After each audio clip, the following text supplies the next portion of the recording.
Ajustaremos esta puerta, que como vemos, por arriba está demasiado pegada a la otra, llegando incluso a rozarla. En cambio, por abajo está demasiado separada. Necesitamos, por tanto, alejarla por arriba y acercarla por abajo. Para ello, actuaremos sobre las bisagras. Normalmente nos encontraremos una arriba y otra abajo. Para separar y acercar, actuaremos concretamente en este tornillo, el que está más cerca de la puerta. Como hemos dicho, por arriba es donde la puerta está demasiado pegada a la otra. Por tanto, en la bisagra de arriba, lo que tenemos que hacer es separar. Para ello, aflojaremos el tornillo. Le daremos un par de vueltas.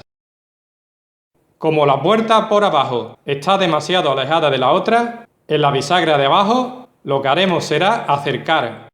Para ello, apretaremos el tornillo. Le daremos también un par de vueltas.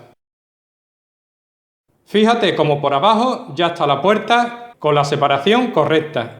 Sin embargo, por arriba aún roza un poco, por lo que aflojaremos la bisagra superior un poco más.